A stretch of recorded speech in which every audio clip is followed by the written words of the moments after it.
Russia पर हमने अपने रिश्ते मेंटेन किए हैं। ऐसा लगता है कि बस भारत ने उसके समर्थन में बस स्टेटमेंट ही नहीं दिया है, बाकी उसके साथ हमेशा खड़ा हुआ है।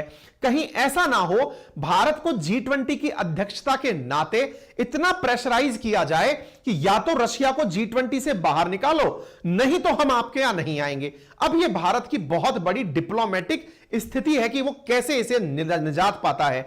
मतलब आप यूं मानिए कि ये जो 2023 है ना, ये भारत के लिए बहुत ज्यादा चैलेंजिंग है, और यदि 2023 भारत सक्सेसफुली निकाल ले गया तो आप यकीन मानना आने वाले समय पर इंडिया की जो इमेज है वो नेक्स्ट लेवल होगी। यदि बिना रशिया के ऊपर कुछ भी उंगली उठाए अगर भारत पूरी तरह से इस इवेंट को करा ले गया तो यह माना जाएगा कि इंडिया अपना स्टैंड रखने में कामयाब रहा, और इंडिया दुनिया में अपने आप में एक वो है, मतलब देश है, मतलब जिसकी अपनी एक आइडियोलॉजी है। क्योंकि अब तक यह माना जाता है कि कोई एक पक्ष में है तो कोई दूसरे पक्ष में। इंडिया की अपनी जो इंडिविजुअल आइडेंटिटी है वो इस बात से मानी जाएगी। आपको मालूम होना चाहिए इंडिया से ऑलरेडी कई बार प्रेशराइज करने की कोशिश की गई है, चाहे यूएनजीए के मसले रहे हो कि आप बस एक बार विरोध में बोल दो। अब देखना होगा साथियों कि आने वाली स्थितियां कैसे जाती हैं। क्या जापान ने हमसे पहले भी कभी कहा है कि आप एक बार रशिया के खिलाफ बोलो? बिल्कुल कहा है। आपको याद होना चाहिए जापानी प्राइम मिनिस्टर थे योफुमियो किशिदा,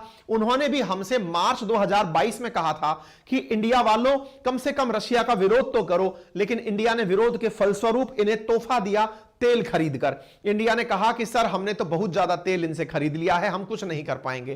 कहने का मतलब यह है कि ये सारी स्थितियां जितनी भी हैं आने वाले समय में और क्रिटिकल होती जाएंगी। भारत की कूटनीति कैसे इसे सक्सेसफुल करती है यह निश्चित ही एक देखने का विषय होगा। विदेश मंत्रियों की बैठक में क्या निकल के आता है वो हम आपको बताएंगे, लेकिन इसके साथ एक और कारण भी आपको बताते हैं, जिसमें क्या है, चाइना और रशिया ने हाल ही में अपनी नेवल ड्रिल जो है ना वो भी कंप्लीट की थी। कहां पर? उसी क्यूरिल आइलैंड के पास, जिससे जापान ऑलरेडी परेशान था। जापान ने प्रतिबंध लगाते हुए रशिया में दवाएं भेजना, वैक्सीन भेजना, रोबोट भेजना, इन पर प्रतिबंध लगाया हुआ है। एक तरह से रशिया के प्रतिकार स्वरूप जापान नहीं आने की बात कर रहा है। हालांकि बाइडेन और जेलेंस्की भी कई बार कह चुके हैं कि G20 के अंदर रूस का प्रतिकार होना चाहिए, और जेलेंस्की यूक्रेन वाले तो यह तक कहते हैं कि G20 को G20 नहीं G19 हो जाना चाहिए। जैसे G8 को G7 बनाया था, बिल्कुल वैसे ही G20 को अब G19 कहलाना चाहिए। यह जेलेंस्की की मांग है। पूरी दुनिया के अंदर यही इकलौते ऐसे नेता हुए हैं जो दुनिया को दिशा दे रहे हैं। आपको मालूम होना चाहिए दुनिया में से G8 नामक जो संगठन है वो G7 बना ही इसलिए था क्योंकि जब रूस ने यूक्रेन के क्रीमिया पर अधिग्रहण किया था उसके बाद इन G8 देशों ने उसे बाहर कर दिया था। तब से G7 देश इकट्ठे रहते हैं।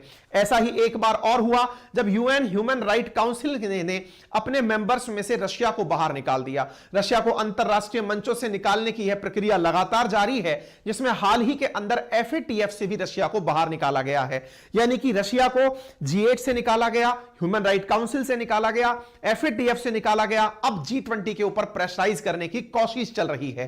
क्या भारत इस दबाव को सहन कर पाएगा? क्या इसके फलस्वरूप यहां पर अपनी दृढ़ता से कायम रह पाएगा? यह इस साल पूरी दुनिया के लिए देखने दिखाने लायक होगा। उम्मीद है आप सभी साथियों को यह सेशन पसंद आया होगा। अपने सभी साथियों के साथ इसे साझा करें। चैनल पर नए हैं तो सब्सक्राइब करें, और भैया इन्हें सिंसियरली पढ़ते रहें। जितने भी सवाल मैंने आपको अभी तक डिस्कस किए हैं इन्हें बेहतरीन तरीके से पढ़ते रहिए। इनका मैं वीकली टेस्ट लूंगा।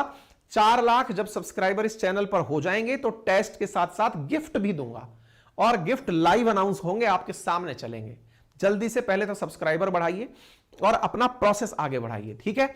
आज से रात को 8:30 बजे हमारा सेशन शुरू होने जा रहा है। कौन सा सेशन शुरू होने जा रहा है? डिटेल्ड जर्नल अवेयरनेस बैच, जिसमें history, geography, polity, economy, state PCS, SSC, defence, railway के विद्यार्थियों के लिए